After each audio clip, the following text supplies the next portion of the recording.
Not a problem. Okay, and I think I'm still sharing. Are they able to see the screen on Zoom? Excellent. All right. Well, welcome. My name is Dr. Racheal Brooks, and I am thrilled, as you can tell, to be here with you all to talk about Eagle Access, a case in strategic institutional accessibility. So I am currently the Director of Quality Assurance Implementation Solutions at Quality Matters. This is my first presentation that I am giving as an official QM staff member, so it is an absolute pleasure. Thank you.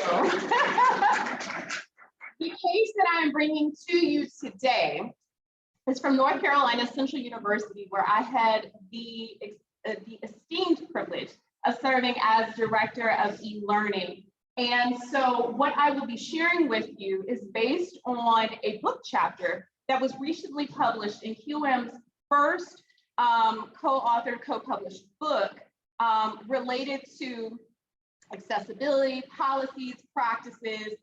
It's essentially a guide to digital accessibility. And so I had the privilege of working with NCCU's team of exceptional individuals who work in our Office of Student Accessibility Services. And we came together to talk about essentially that case of NCCU, the work that NCCU had been doing with digital accessibility, how that supported the emergency transition as a result to having to transfer to entirely being in remote learning and online learning. And then also, what does that look like subsequently? How did we accomplish that? So that is what I'm going to be sharing with you today. Since this session is considered a conversation that matters, we're going to be very intentional about actually conversing with one another. I know sometimes we'll go to presentations, there's for 50 minutes, there's like 60 slides. We're not doing that here. There are going to be some embedded slides where we will be engaging in conversation. It will be obviously live conversation. We're going to do like a high flex model since we have colleagues who are joining us on Zoom as well. And so I warmly welcome you all. During our conversation, there will be an opportunity for everyone to contribute. You may, if you are joining us virtually, you're welcome to contribute in the chat, but I do encourage everyone, whether you are here on site or you are joining us virtually, to utilize our Padlet. That is going to be a digital resource that we're going to use to collaboratively create a resource bank that we can reference after the conference related to digital accessibility at our institution. So we're going to go ahead and jump right in. Maybe. There we go. All right. So let's talk about our objectives today. So we are going to explore an institutional case of best practices for strategic accessibility. Like I said, we're going to be focusing on North Carolina Central University. I'm going to tell you a little bit more about that institution in just a bit.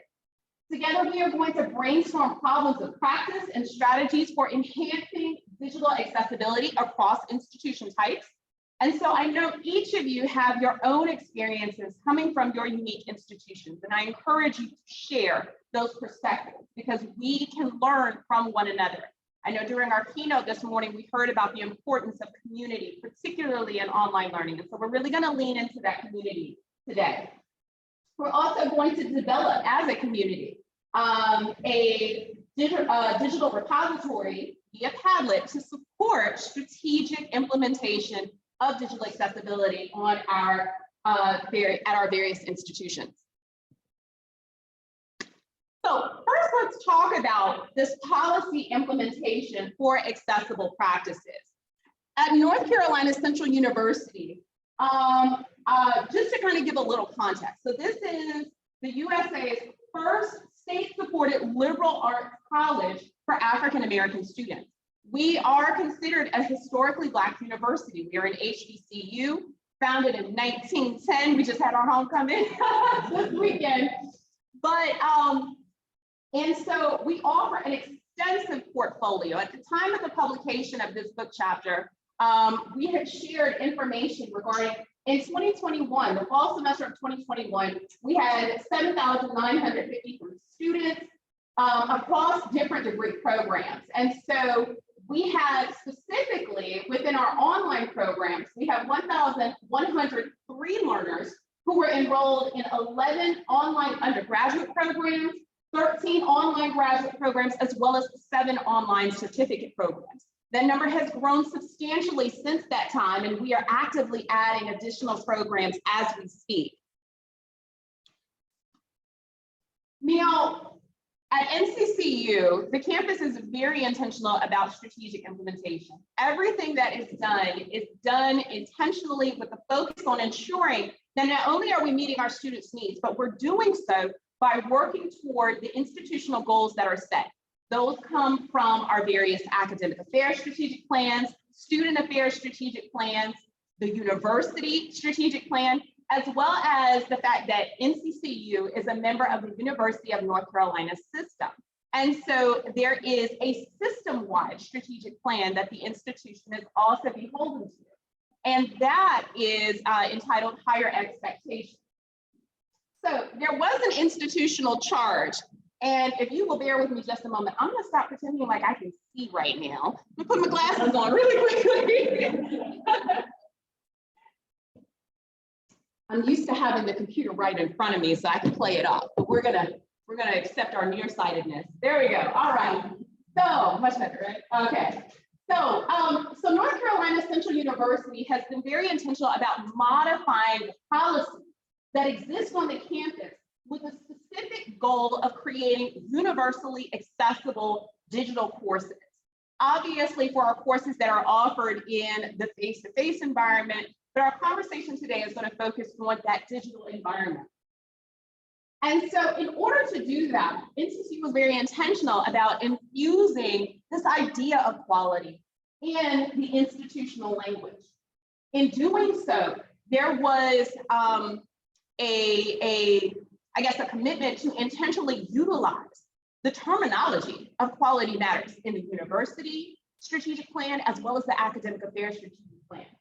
And in doing so, the university also adopted language that could be found in, at the time, this was done under the 5th edition. The accessibility policy was published when Quality Matters had the 5th edition of the higher education rubric.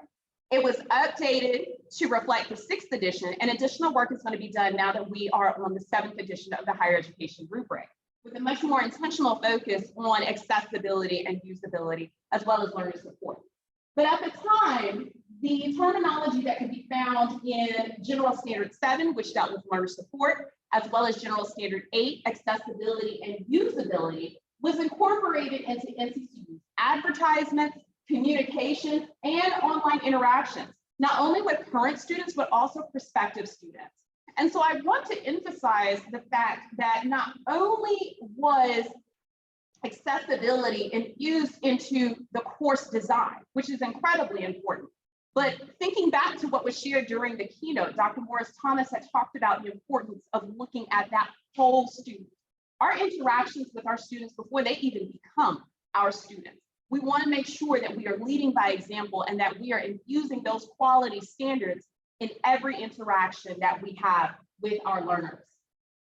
The Division of Extended Studies spearheaded in 2016, actually 2015 was when it started, but they spearheaded a task force to develop NCCU's accessibility policy for course design.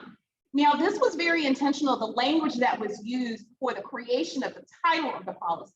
This wasn't just for online course design, but course design in general, because there was that recognition that digital information is shared with our learners who are in our face-to-face courses. They are shared with our learners who are also in our online courses. Any modality, the expectation is digital content will be shared. And so we wanted to ensure that NCCU faculty and staff who were communicating with learners were utilizing those best practices to ensure that digital content was accessible. So let's talk just briefly about the accessibility policy for course design. This was done because of so when QM or when NCCU really started engaging with Quality Matters, NCCU had a subscription with Quality Matters since 2009. Now, when did we start doing something with it? That's one of the questions. So in 2015, actually 2014, was when NCCU had their first cohort of faculty members from across various disciplines engaging in preparing courses for QM certification. From that, we learned a lot. One of the things that we learned was that we were flying under the radar when it came to an accessibility policy.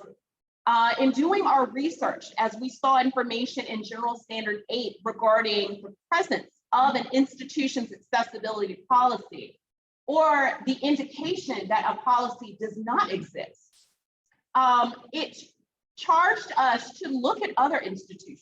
We wanted to know, okay, well, what other policies existed? And what we found was litigation. We found a long list of lawsuits and decided we did not want to be on that list, and that we also wanted to share this information with our colleagues within the University of North Carolina system. So from that, we enlisted the participation of various stakeholders. At the time, it was our Office of Student Disability Services, recently renamed to the Office of Student Accessibility Services, our Office of Faculty Professional Development, the Division of Extended Studies, as well as Information Technology Services, and faculty from across various disciplines on the campus. And this task force came together to think about what were the critical components that needed to be present in an accessibility policy to support our learners who had a variety of needs. It was informed by the Americans with Disabilities Act, Sections 504 and 508 of the Rehabilitation Act, the Web Content Accessibility Guidelines, as well as NCCU's own standards and procedures as it relates to web content. We had several drafts, many drafts. We became close personal friends with our legal team. We even had lunches together. In order for us to be able to prepare a policy that was consistent with expectations of the university, but that also captured comprehensively the needs of our learners and the abilities of our various units on the campus. We're going to take a look at the policy in just a bit, but thinking about the capacity to uphold the policy is very important as you are creating or redesigning a policy that exists, because you will be beholden to it. You want to make sure that you can, in fact, live up to the policy that is in place. The policy and support of shared governance was then reviewed and approved by our institution's faculty senate, as well as the academic planning council. It was presented to our various department chairpersons. It was reviewed and approved by the dean's council, and it was presented to the board of trustees in 2016, at which time it was unanimously accepted. And so I'm going to show you briefly what the policy entailed. Now, as you heard, it was adopted in 2016. So we are at the process now of beginning to revise the policy, putting together a new task force, and we're going to talk about that as we are engaging in our conversation together.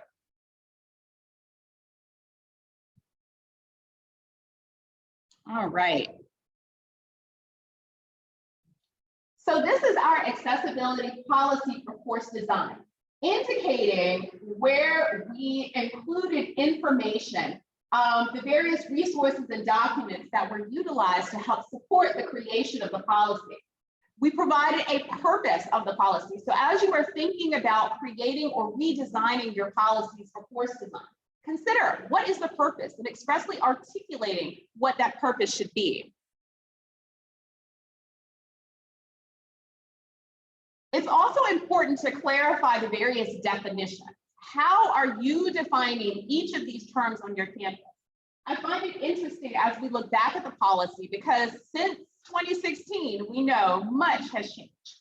And so even the way in which we define different modalities, the way that we define accessibility, the way that we define assistive technology or an active NCCU resource, or even an inactive resource, has changed. And so these are considerations that you want to consider as you're thinking about what would this look like on your own campus, or how it may have evolved since the recent creation or the recent iteration of your policy. Okay.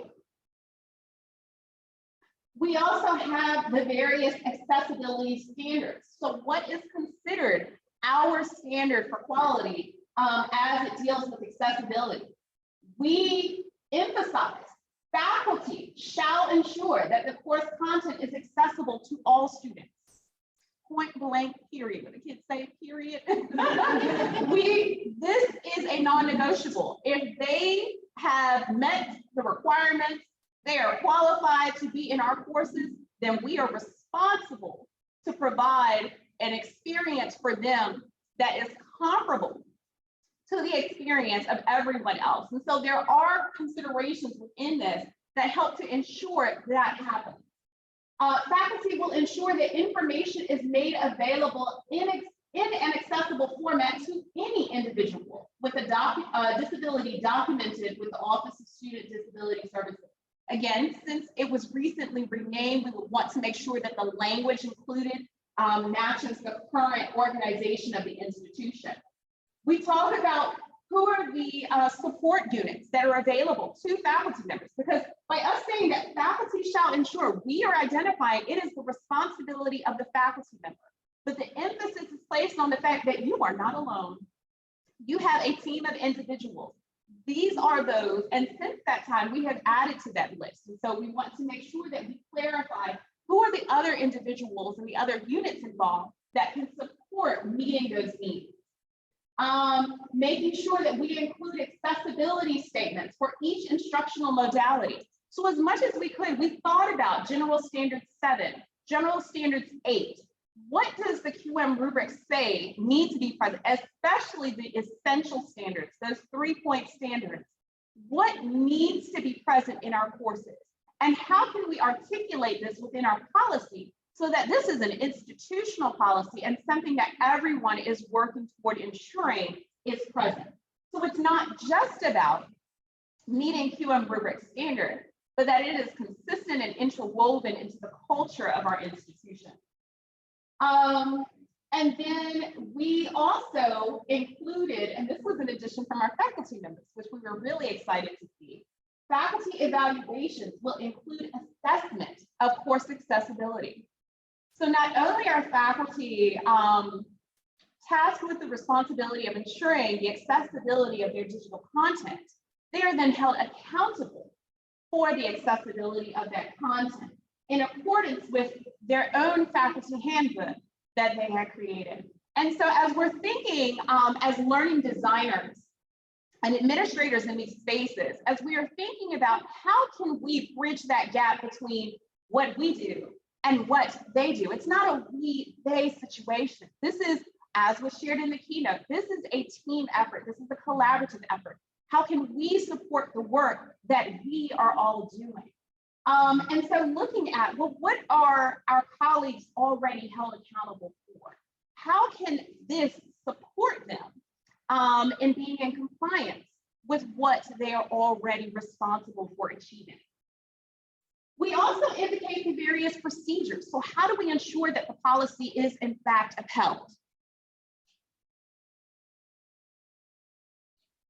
The procedures themselves are very short and sweet, making sure that our course developers, who are our faculty members at NCCU, are designing official NCCU resources in a way that considers accessibility issues during the initial development and prior to purchase.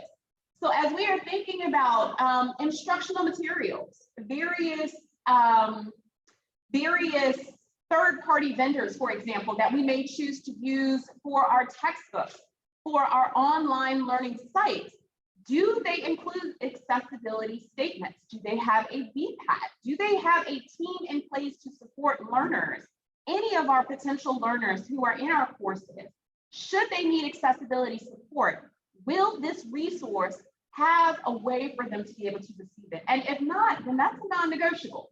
That is a deal breaker for us. And that means that that is a tool, or that is a software, or that is a resource that we cannot yet purchase because it violates our institutional policy. There are also resolutions. We wanted to make sure that there was a clear indication of how, should there be an issue with the policy being implemented, how we as an institution could support resolving that issue. And so it details students experiencing accessibility issues, what they can do to receive support, the expectation for how and when faculty are to respond, to whom faculty can reach out for support in making that response, and what happens if a faculty member says, no, I'm not going to do that. So because we know that happens, you know, we're going to say the quiet part out loud, it happens sometimes. And so what do you do? What can be done? Those are considerations that must be taken into account as you are developing an accessibility policy or redesigning one that may already exist. So that is the culmination of the policy. At the very end, we prefer not to have to do this, but ultimately, should a faculty member fail to provide alternative means of accessibility for whatever reason, maybe they had a desire to do so, and it was just an unreasonable ask in a very specific time period. Well, we still have to make sure legally, we must ensure that all learners have access to the same content in comparable manners. And what that would mean is that then the provost and the director of the Division of Extended Studies, in consultation with our other accessibility units, may request that the electronic resource be removed. If it cannot be available to some, it cannot be available to any. And so the goal is to ensure that all learners have equitable access to content and that we are not privileging some learners because of their disposition of what they are capable of engaging with and how they can engage with the content. And then ultimately, there's also the affirmation that faculty are not to retaliate as a result of being requested to remove the electronic resource. We will do everything in our power to ensure they are able to provide the resource, but should it come to that point, then it is the expectation, as is stated in the policy, that the resource must be removed without retaliation. So that is the policy as it was in 2016 and as it is currently being enacted. It is in the process of being revised because there has been much change happening. And so as we engage in our conversations today, we want to learn more about where you are, what you are doing, and how you are utilizing these types of policies or considering digital accessibility policies on your campuses.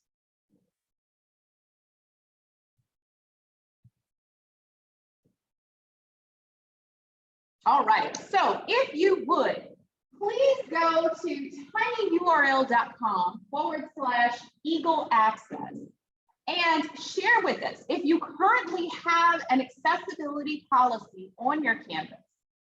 Provide a link to it. We as a community of lifelong learners, of individuals who support one another, we know that learning from each other is a great way to ensure, one, we don't reinvent the wheel, and also it helps us to identify considerations that we may not have taken into account in the past. And so each of the questions that you will see during our conversation today will be found on that Padlet. But I ask, if you would, please provide a link. If you have a public-facing accessibility policy, please do provide that to share with the community, both those of you who are here in person as well as those of you who are joining us virtually. I would also like you to share who were those individuals or who could be the key stakeholders who are engaged in developing your institution's accessibility policy for course design. Share with us who are those individuals who participated or who you think would be critical members in engaging in a policy development task force. I'm going to open the floor up for suggestions as you're adding it onto the Padlet, and I'll pull up the Padlet so we can look at some live engagement. But I would love to hear from you all. What has been your experience? how are you engaging with different units on your campus? Who are those persons that you're contacting to support the work that you're doing? Yes, sure, absolutely.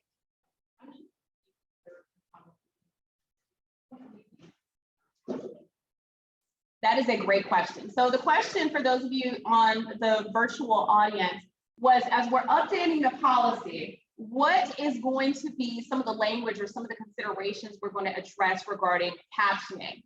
I am really glad you asked that question, because as an institution, NCCU transitioned from having been a Blackboard institution since 1999.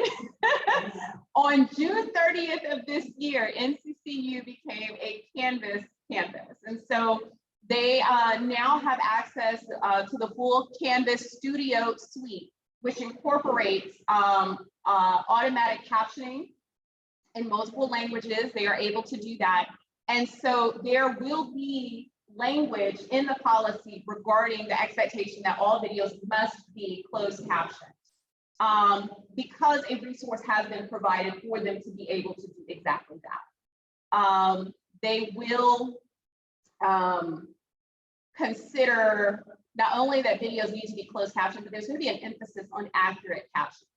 We found that engaging with, for example, which is a wonderful tool to use, but doing automatic captioning on YouTube sometimes, there are issues around punctuation, grammar. Many of our colleagues who are serving on the task force are experienced QM certified peer reviewers, master reviewers, program certification reviewers, and so have extensive experience in reviewing courses for General Standard 8. And those are some of the issues that they have encountered. That captions on videos, although they may be present, because they're auto-generated, they present enough distractions as it relates to, again, punctuation, grammar, misspelled words, that it presents an unnecessary obstacle for learners who are reliant upon captions to be able to understand the content that's being presented. So we will certainly address that in there, and then emphasize the fact that there is a tool available for them to do exactly that. Yes.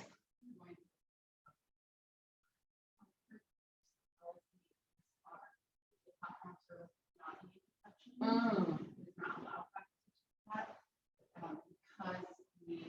our disability services office wants those students who need the captioning to be able to have ADA compliant, 99% accurate captions that are all human. Right. Captioning. So we're trying to recommend to our faculty council that labeling be turned on, but to do that, we need to have some kind of oversight policy that any faculty who uses automatic captioning has to reach a certain amount of accuracy in editing that, but we don't have the, we don't want to place that in every single video, every single course. So it is a sort of trust relationship. But I'm just curious if the policy, if you will continue to have accommodations met for students who request or need accommodations, in addition to those auto-generated captioning units, if there will be any oversight for faculty once they edit that captioning so it reaches a certain percent of accuracy. Absolutely. No, that's a great question as far as the accountability piece associated with requiring a certain percentage of accuracy, and if that's something that should be applicable to all courses. So I will give you NCCU's position on that. And NCCU's position is very much one that there is a commitment to universal design and the expectation to be proactive as opposed to reactive. And its definition and approach to that is, collaborating. Now, I don't believe that the Office of Student Accessibility Services on NCCU's campus has a specific percentage that they have articulated, but the desire from the e-learning, the distance education, as well as the accessibility units is that captions are as accurate as possible. We aspire to 100% accuracy because the expectation is that faculty do edit the captions after the fact. But also, as you have pointed out, it's very interesting because that the oversight piece is one that is very important. And this goes back to deciding what you are going to have in your policy. being able to ensure that you can uphold the expectations that are set therein. So if there's an expectation that oversight will be provided, you have to verify that, do you have capacity for that? So the language of NCCU's policy is one that allows for, it requests responsibility of the faculty members to, take the initiative to do their best to ensure the accuracy of the digital content that they are providing, but also taking into account that there's just not a large enough team to check all videos that are created as often as they are created. And so rather than oversight, or kind of as was shared at the keynote, like the policing of it, it was very much approached and continues to be approached from the perspective of building a culture of universal accessibility.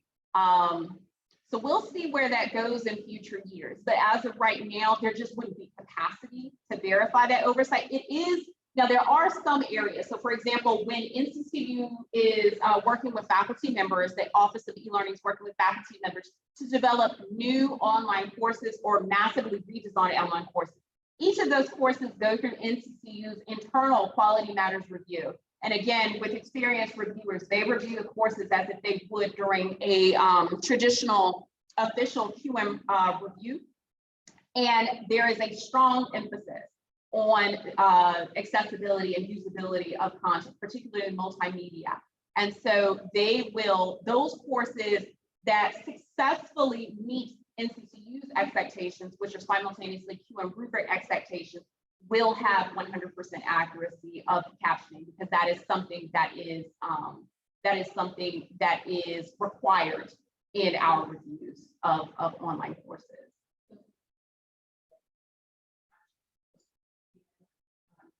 Yes, so it's kind of like a hybrid approach. So it is initiated through the Canvas auto captions, but they are corrected by human beings.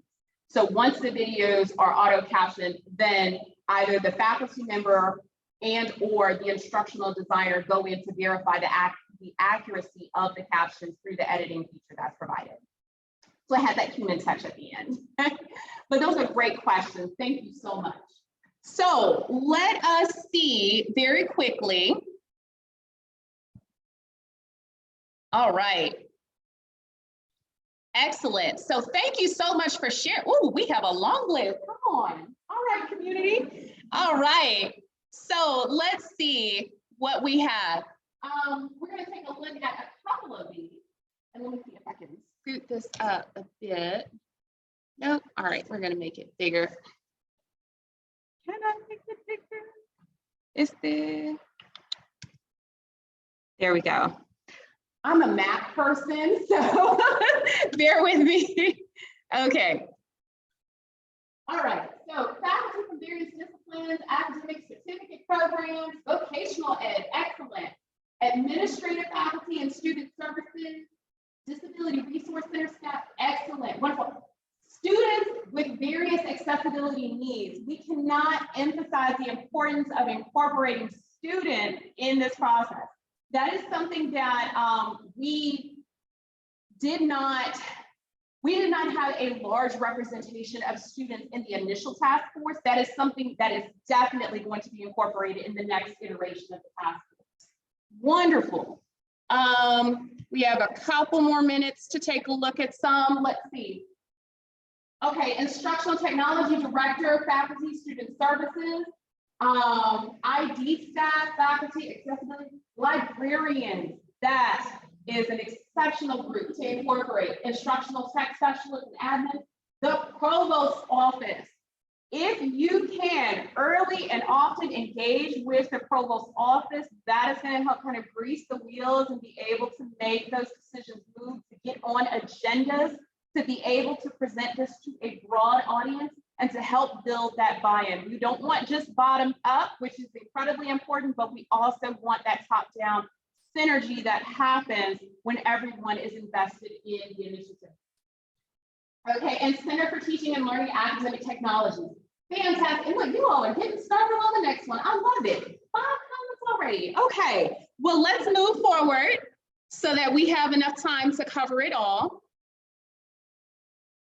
Okay, so I would like to share with you a bit about the Office of Student Accessibility Services. So as I had shared earlier, there was a change in leadership since 2016. The office had undergone at least, I want to say, 2 administrative changes. No, 3. There were 3. 3 administrative changes since that time. This is the current team. And I'm happy to share 3 of the individuals on this screen co-authored the book chapter with me regarding Eagle Access, Mr. DeKendrick Murray, Mr. W.C. Gray, as well as Dr. Drew Johnson. And so the current Office of Student Accessibility Services leads the campus and recognizes disability as a value aspect of diversity. This is not a deficit. This is a critical component to the richness of our learning communities. And so for that reason, the Office of Student Accessibility Services is dedicated to developing policies and procedures to ensure student and staff understanding of available accessibility services and the rights and responsibilities of all stakeholders. It is the work of the Office of Student Accessibility Services to ensure that our learners who show up to our courses, who show up to our classes in person as well as online, have what they need, and that faculty are capable of providing what is needed so that they can fully integrate into the Eagle family. So one of the ways that we did this is in collaboration with the Office of Student Accessibility Services. The Office of e-Learning provided additional support regarding learners with disabilities in the online environment.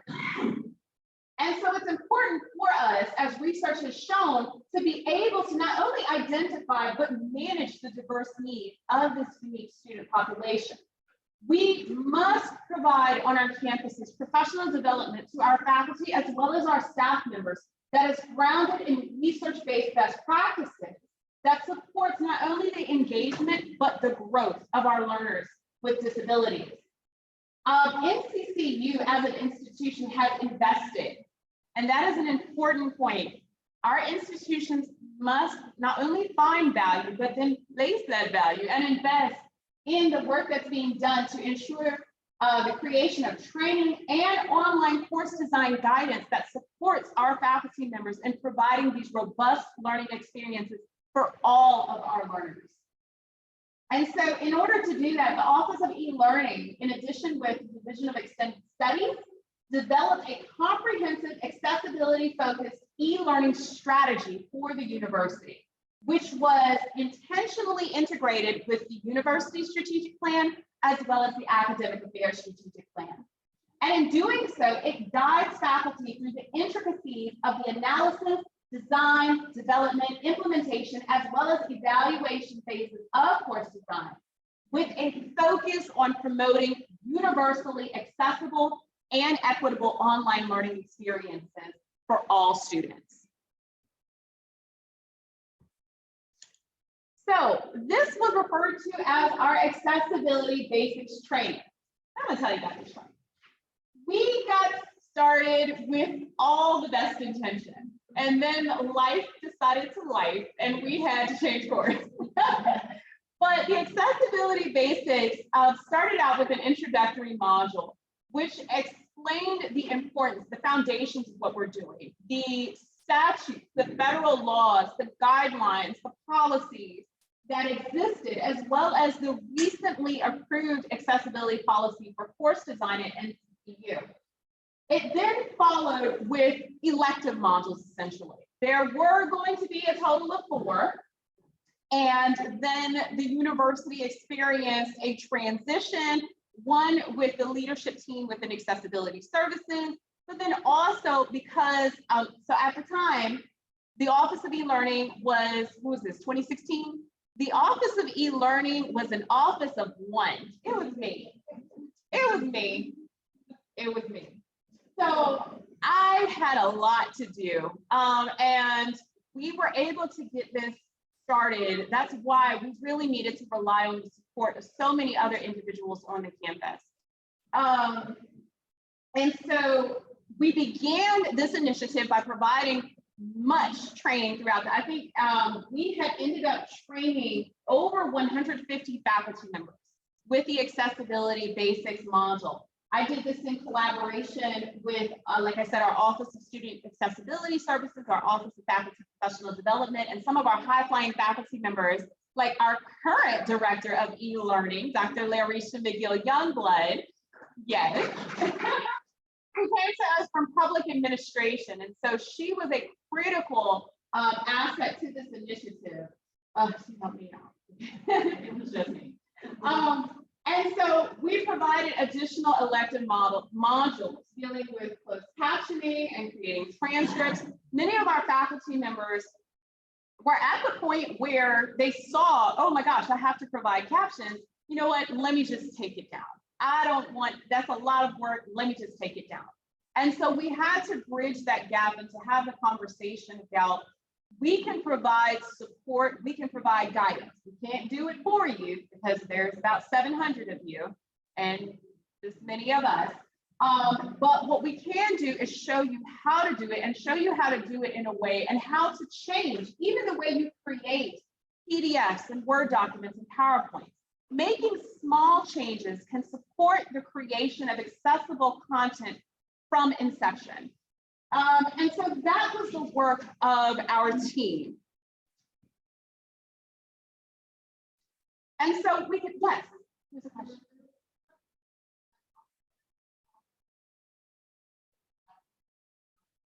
Absolutely. So it was voluntary, but that's where those conversations with senior leaders really came in. So, for example, Dr. Youngblood at the time was the director of the Executive Masters of Public Administration program in the Department of Public Administration. Because of her role, she and her department chair were able to require of their faculty members that they engage in this training. And we had similar stances from leadership, different department chairpersons, as well as deans, who were able to require, and we see this with additional training for preparedness for online learning. And so where we did not have the authority to do that, by communicating the importance of it, we had collaborators who were able to help reinforce that importance and ensure that their faculty did in fact take those trainings. Great question. So we followed up with accessibility-centered professional development. And when the new Office of Student Accessibility Services came online, they did exactly that. I think you have a question? Yes.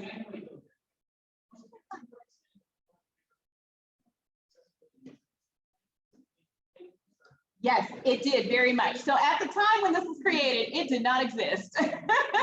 But when the accessibility and usability resource site came on board, it became part of that language, part of the messaging that we communicated. So as we had, and we were very intentional about how we introduced it. One of the things that you will find about Quality Matters is that there are a wealth of resources. And building buy-in and maintaining momentum, it's all about how you incorporate those resources to meet the needs of your institution where you are.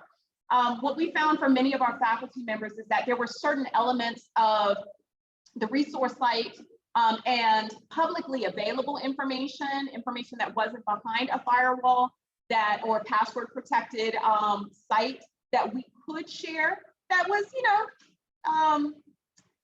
manageable chunks that they could process. And then after they had taken official QM training, the Applying the QM Rubric workshop, designing your online course, improving your online course, where there was a much more intentional focus on General Standard 8, was when we introduced the accessibility and usability resource site, because they had the language and the foundation to be prepared to engage with that type of information. So we know that that is incorporated in different ways on various campuses, but that just worked for us. Great question. So our Office of Student Accessibility Services, just very briefly, they have also prepared and continue to promote that charge of providing professional development to faculty and staff specifically regarding digital accessibility, as well as the accessibility of other items related to courses. They did so by creating a campus-wide student success plan, as well as putting together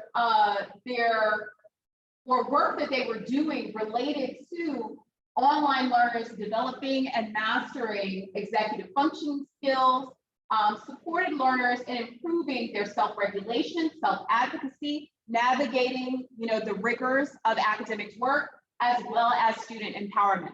And it's important to know that even though NCCU's Office of E-Learning postponed continued work specifically on the accessibility basics training, all subsequent trainings infuse digital accessibility. So every workshop that has been facilitated since that time does not even just, reserve a portion at the end but every part of the conversation leans back to digital accessibility. When we are having conversations about creating authentic assessments, the conversation includes considerations as it relates to the accessibility of the assessment types. And so again, it has become part of the culture, it has become part of the language of the institution itself. Yes. So when you're talking about infusing it into other training, would you say that as you're introducing, say, Canvas to new employees, new incoming faculty, is that the place to introduce just beginnings of, you mentioned, creating PDFs or PowerPoints?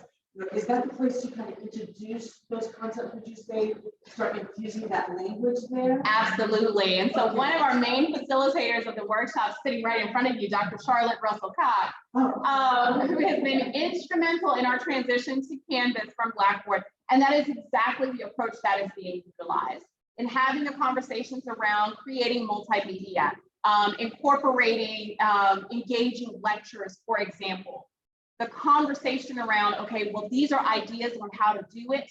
Be sure to include this, incorporate this particular step. As you are creating instructions for your assignments, utilize the headings features to ensure that they are appropriately tagged so that learners using assistive technology are able to fully engage as well. So you're absolutely right. It is. You're welcome. Okay, so for the sake of time, no, not at all. This has been a wonderful, and this is the point, for it to be a conversation. So I would love for you to share, we're not going to have time to go over it, but I encourage you to share the ways in which your institutions have integrated professional development to support your faculty, ensuring that their digital content is accessible. We are in our last few minutes, and so I want to highlight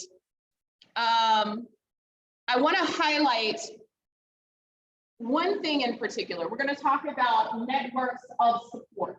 And it is important to think about, especially as we are looking into what does learner support look like. Consider, as you are pulling together the task force and who are supporting your learners, who are those individuals on campus who are already positioned to support our learners? If you're thinking about supporting online learners, well, what are the units on campus that are already in existence that support your face-to-face learners? And how can they support your online learners? But specifically, how can the support they provide ensure that it assists learners with various disabilities? We want to make sure that in every division and campus unit, we are working to promote access and opportunities for students with learning differences, documented disabilities, and or medical conditions in all instructional modalities. The Office of Student Accessibility Services has provided and partnered with the units that you see on the screen, as well as the additional screen that you'll see in just a minute, to create programs such as the Hear Me Out series, where it provides an opportunity for us to empathize, to hear directly from our learners what their experiences are so that we can support their needs. The Workforce Recruitment Program, in which they partner with the School of Business to prepare learners for practicing scenarios that they will encounter in the workforce and how to navigate them, as well as our orientation and advising to prepare learners for what they will encounter as they are matriculating, working with their academic advisors, and progressing through their studies. This screen includes some additional units on campus that have been intentionally targeted to support the work that is being done to assist our learners with disabilities. And so I'm going to end today, we're going to skip over that. But in thinking about, and I'm going to leave a charge with you, as you think about the work that has been done on your campuses to meet the needs of all learners as a result of having to transition to emergency remote learning, consider the lessons that you have learned. How have you redesigned the way in which you have trained, or can you redesign the way in which you are training faculty from what you have learned and in promoting accessible courses in a remote learning environment? How have you addressed emergent needs? We had to address situations when we had learners who had to engage in remote learning because they were quarantined at the time. So what have those adaptions and adoptions provided as lessons that you can incorporate as you move forward? And particularly as it relates to employing accommodations in a remote environment. So we are at the end of our time. I want to be respectful of the next group that is going to be coming in. But as I am packing up, if you have additional questions or if there are questions that you would like to ask, again, you do have access to that Padlet that will remain live for you all following the session. For those of you who are joining virtually, if you also have questions, feel free to just add them to the Padlet. I will revisit them and provide responses there. But I thank you so much for your time. Thank you so much for joining me today and learning about our Eagle Access at NCCU.